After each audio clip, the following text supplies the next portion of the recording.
Look, guys, got some more news for you, some more content. Baseball's coming back tomorrow. We got some real games coming. Not real, but exhibition games. Still very excited for that. How about Chelsea? Let's go over some predictions. Let's see, top 5 position players from each league. That's what we're going to do. Each league, top 5 position players going into this 60-game season. First, let's start with the National League position players. Number 5 from the NL.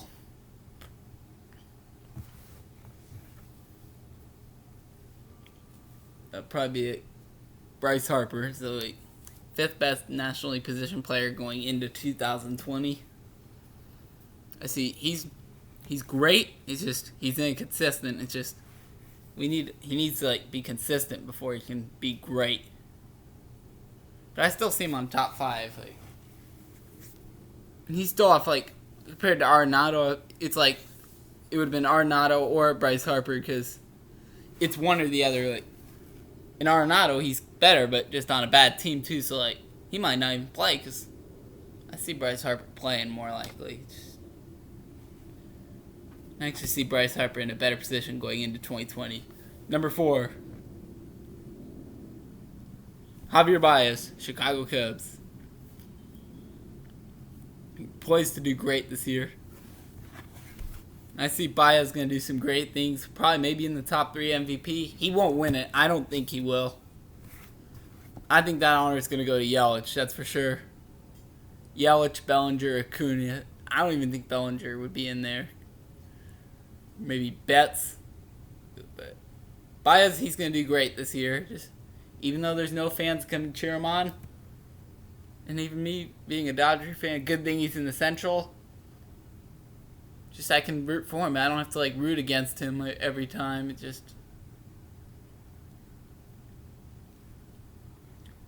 So number 3, be Mookie Betts.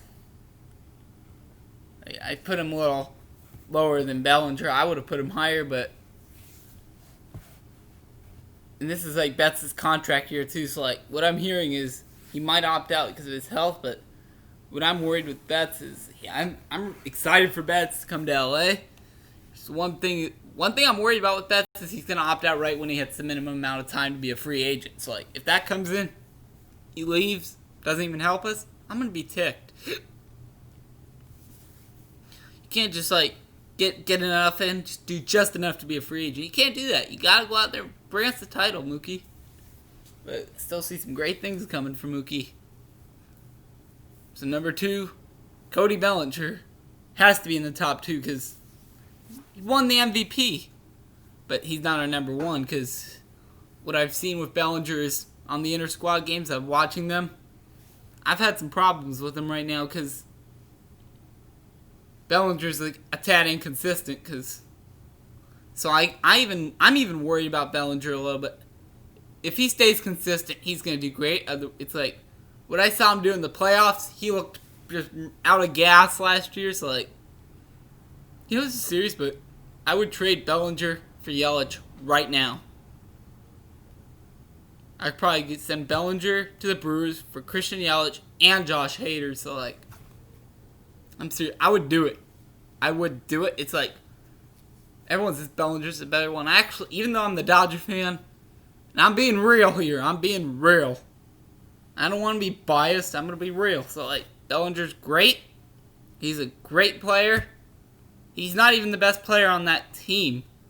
He is not even that best player on that team. But for position players, yes, sir, he's the best position player. So that leads me to our number 1. Probably the likely NL MVP. None other than Christian Yelich. So Christian Yelich, why I see him at number 1. Yelich and Bellinger are kind of the same. Yelich has that edge. Bellinger's a little more power, but Yelich is more all around. And I see Yelich is gonna be more consistent. So and we need consistency.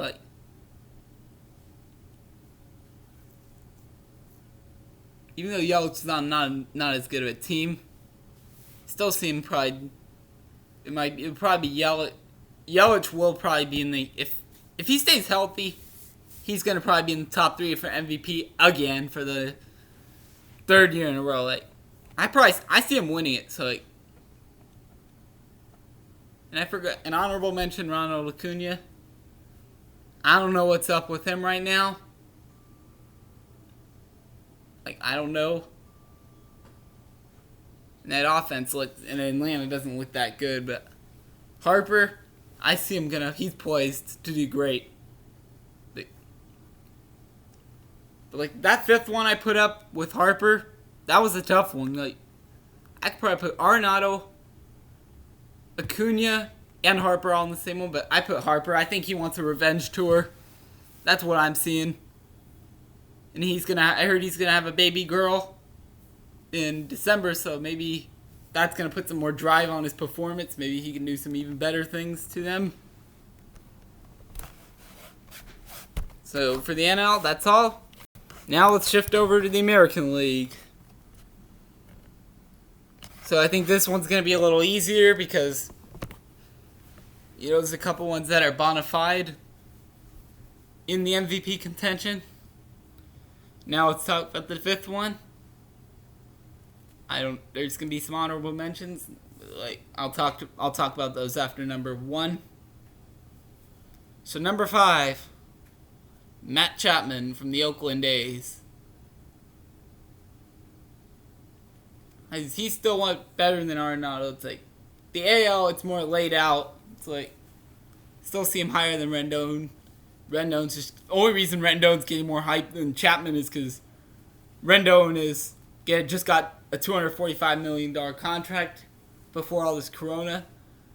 But Chapman, I see him going to do some great things. And he said, personally, with the empty stadiums, he will do better. So, I think he's going to do great.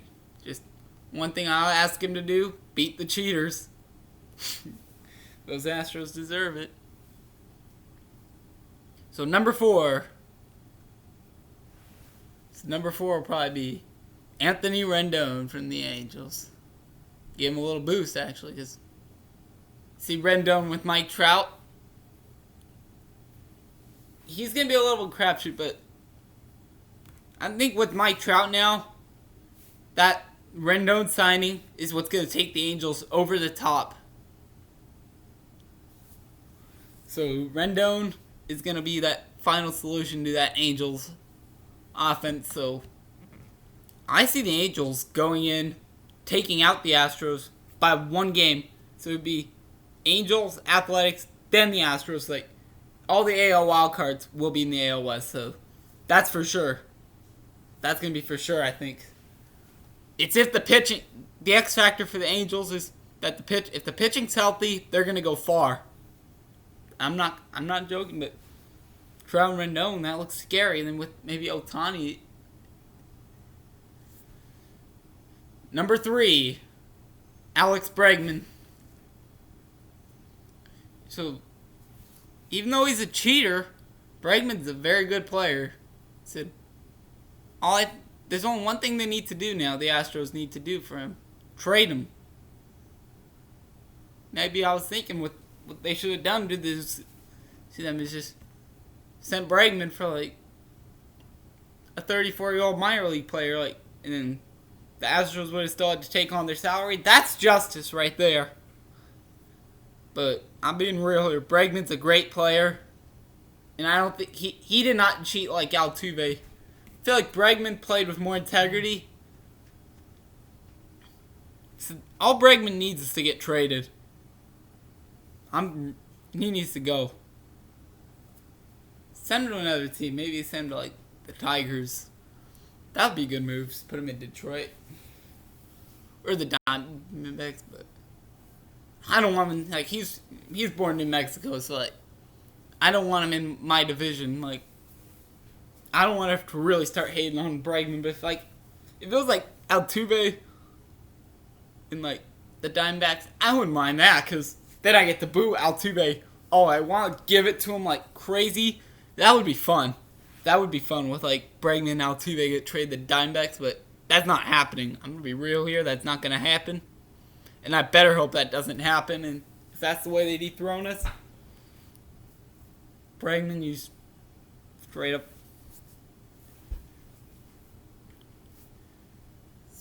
Number two, but that'll be Francisco Lindor. See, Lindor's gonna have a big year, 1 year away from free agency. Gonna have a big year in this 60-game shortened season. I'm gonna see him do some great things. Maybe Cleveland, whatever. I don't know what they're gonna be renamed. They might be renamed. So like I'm just saying, Cleveland. He's gonna do some great things for that city of Cleveland, their ball club. Might even get that extension. Probably around like a $200 million over 6 years. Like, I'm gonna check my phone and see how much that is. 200 divided by 6. Probably make $33 million. Probably right for him. That's exactly what he's getting. I think he ain't getting a 7. He's gonna get probably $33 million for these next.